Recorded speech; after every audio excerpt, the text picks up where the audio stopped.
U.S. Justice confirms the arrival of diplomat Alex Saab to the country. The statement supports the kidnapping of the Venezuelan official. Dozens of social movements and organizations in El Salvador marched against the Bukele administration. The price of electricity in Spain will reach a new historical record this Monday, 280 euros per megawatt hour in the highest demand band.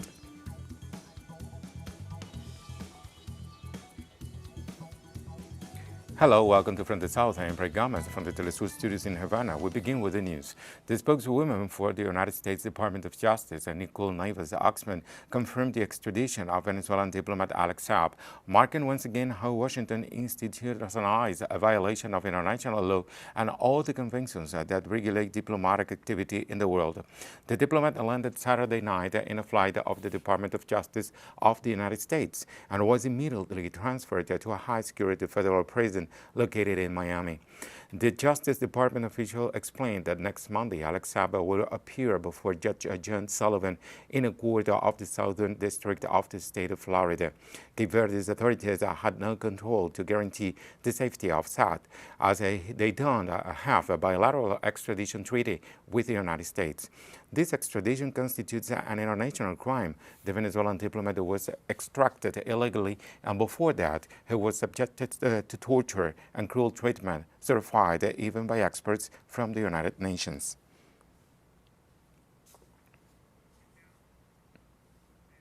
The defense of diplomat Alex Saab issued a statement on Sunday in which it rejected his extraction and transfer to U.S. territory. In the communique issued from Praia, the lawyers denounced, quote, "This action was carried out without the prior notification to any member of the defense team, who also did not have the relevant documentation or resolution. The transfer of Alex Saab to the United States on a date prior to the final and unappealable decision granting extradition without the case having been transferred to a court of first instance for the decision of dependent issues constitutes a flagrant illegality and contempt for the rules of international law." Quote.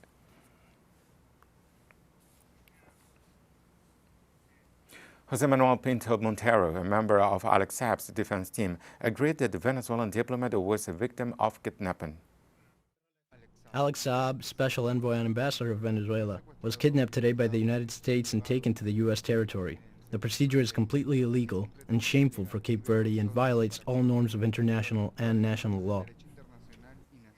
On Saturday, the head of the Bolivarian government in the talks with the opposition, Jorge Rodriguez, informed the withdrawal of his delegation from the negotiations in Mexico as a response to the abduction of the diplomat Alex Saab. Announces that it is suspending its participation at the negotiation and dialogue table tomorrow, October 17th in Mexico City, as an expression of our deepest protest against the brutal aggression against the person and the investiture of our delegate Alex Saab Moran. Jorge Rodriguez had announced the illegal abduction of the Venezuelan diplomat Alex Saab carried out by the government of the United States.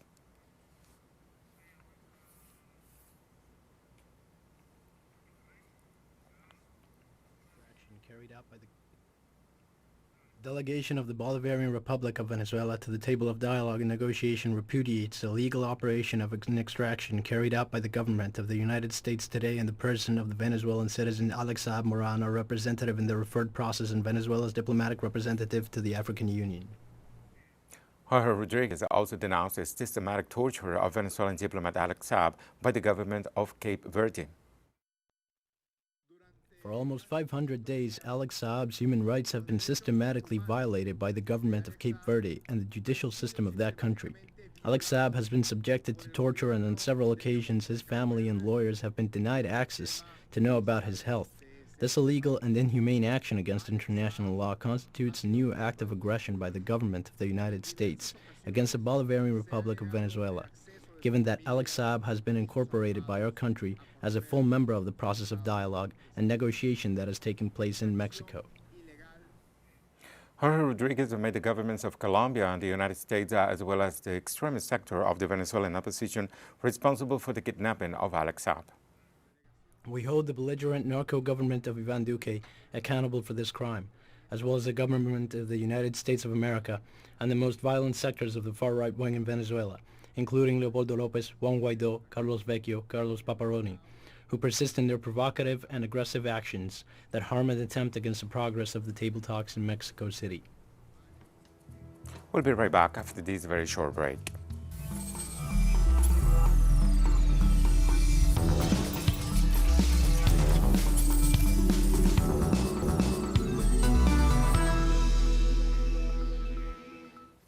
Welcome back. In El Salvador, the Popular Resistance Bloc, which brings together dozens of social movements and organizations, marched on Saturday against the Nayib Bukele administration. After the massive mobilization of September 15, the bloc called for a new protest to reject the lack of independence of the judiciary, the repeal of the Bitcoin law, impunity in cases of forced disappearances, among other demands.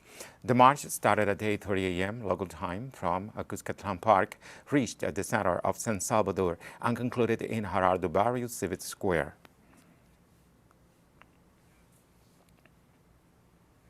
The Brazilian Senate installed in April a commission to investigate possible omissions by the government of Jair Bolsonaro in the fight against the COVID pandemic. Lawmakers summoned dozens of witnesses and revealed a series of failures in the management of the health emergency that could lead to criminal and political consequences for the president and other members of the government. Senator Omar Aziz, as president of the Parliamentary Commission, assures that the final report to be published on Tuesday will show that the president committed several crimes.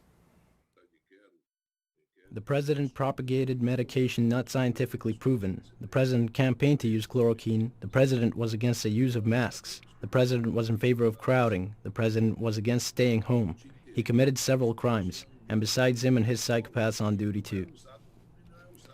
We discovered indications of corruption, conclusions about early treatment, a parallel office to command and coordinate the actions against COVID-19. They found out that when there were intermediaries to buy the vaccine, Brazil focused more on that than buying directly from Pfizer or another large global laboratory so that we could have the vaccine. The Brazilian far right is trying to erase the memory of Brazil's most important academic, Paulo Freire. But around the country, social movements are working to make sure this doesn't happen. In the Diadema, our correspondent Brian Meir reports.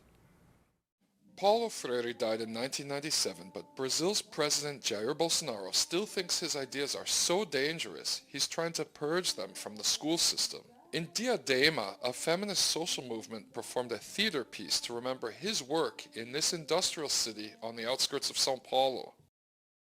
Diadema was Brazil's first progressive Workers' Party city government, and Paulo Freire came here with all of his ideas, and it was a happy encounter, because the city of Diadema was built by social movements. Women in Motion is a social movement that started in Diadema 30 years ago using Paulo Freire's pedagogy of the oppressed methodology to mix gymnastics and dance with feminist political formation. Today it has over 2,000 members. We have many participants who are victims of domestic violence. They often arrive here feeling sad and alone. So, through different activities like dance, speeches, group conversations, they feel like they are no longer alone, that they have their rights and they feel more capable of changing their lives. In an example of events happening all over Brazil, this week the women of Diadema showed why the Brazilian right's attempt to erase the memory of Paulo Freire is doomed to failure. Brian Meir, Telesur, Diadema.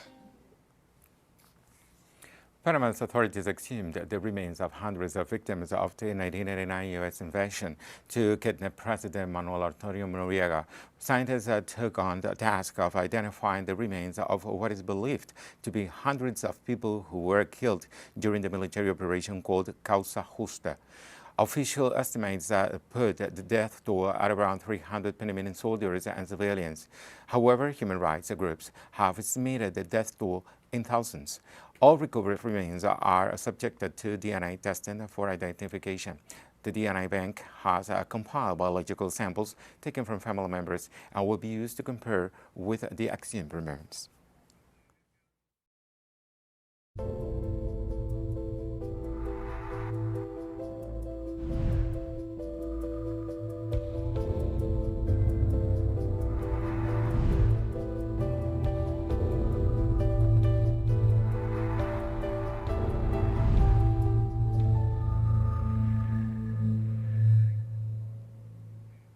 The Genetic Engineering and Biotechnology Center in Cuba will begin the phase 2 of the clinical trial with the anti-COVID-19 candidate Mambisa and the Abdala vaccine as a reinforcement dose for people recovering from the disease. People interested in participating in the test must be between 19 and 80 years old and have not received any vaccine. Mambisa will be applied by a nasal spray or dispenser unique of its kind. It will be combined with Abdala, the first Cuban and Latin American vaccine against coronavirus infection, which has reported 100% effectiveness against severe disease and death. In this clinical trial, the developers of the drugs described the ability to induce an immune action, especially in the nasopharyngeal mucus. The United Nations Food and Agriculture Organization has warned that the COVID-19 pandemic has pushed the agency further from achieving the goal of ending world hunger by 2030.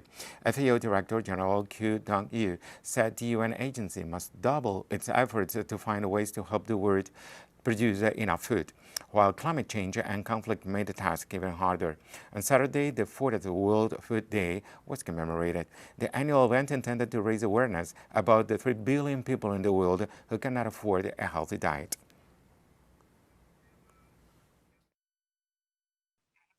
This year's World Food Day found us at a critical moment.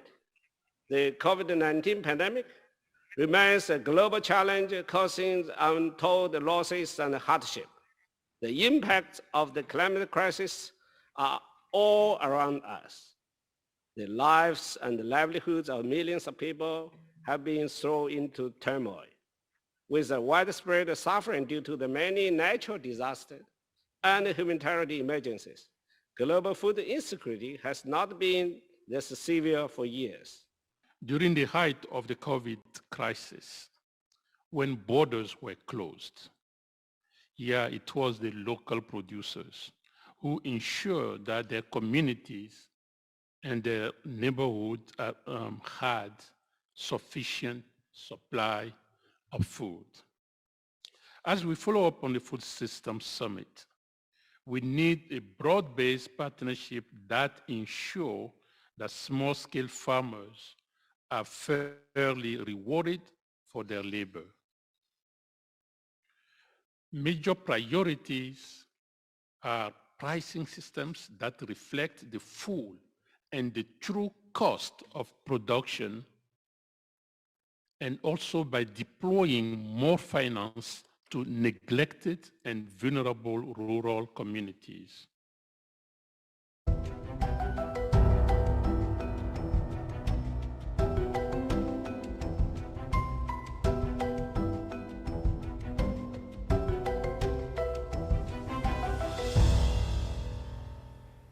The activity of the Cumbre Vieja volcano caused a cloud of ashes to rise, resulting in a partial suspension of the airborne operations in the Canary island of La Palma. The volcanic ash reaches up to 4.5 kilometers of altitude and has forced the whole interruption of air traffic twice. The outburst in the island, home to 85,000 people, is the first in 50 years and one of the longest in duration ever recorded. Although no human lives have been lost, it has brought in significant damage to infrastructure and marine life. 7,000 people were evacuated. Some of them lost all their belongings to the extinction of the lava spew by the volcano.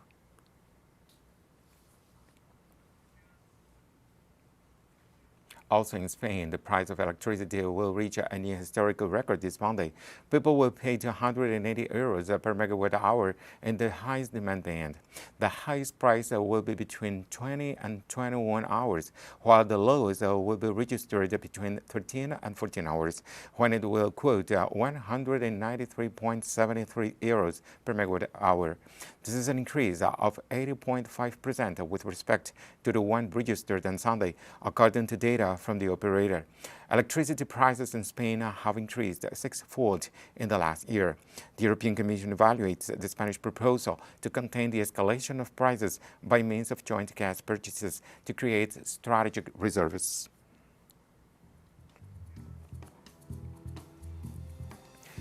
We have more stories coming up, and now we take a financial break.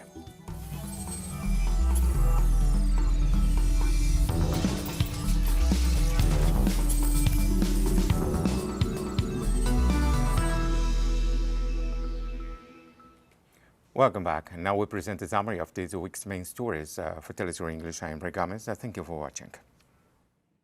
In Latin America, as reported by UNICEF, nearly 19,000 migrant children have crossed the Darien Gap so far this year, a crossing point between Panama and Colombia, where they are exposed to sexual abuse, violence and hunger as they cross borders with their parents. Also in Colombia, a 12-year-old boy and an 18-year-old young man of Venezuelan origin were killed by illegal armed groups in the department of Norte de Santander after they were seized by the community for their claimed involvement in a robbery.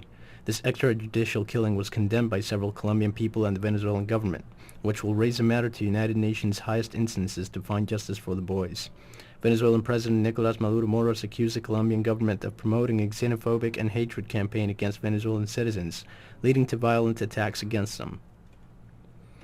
In other topics, G20 leaders met to discuss children's safety in Afghanistan as about 15 million minors are at big risk of illiteracy, famine and health issues as they are more vulnerable under the Taliban ruling of the Asian nation. Also this week, a recent study by the Center for Democracy and Technology revealed that United States schools handed electronic devices to children to spy on them using surveillance AI under the pretext of protecting them. Now we move on to other stories of this week. Last Tuesday, October 12th, marked another anniversary of the arrival of Christopher Columbus to the Americas. In Bolivia, several indigenous communities seized the date to pay homage to the Huipala, the multicolored flag that represents a plurinational state of the Andean nation.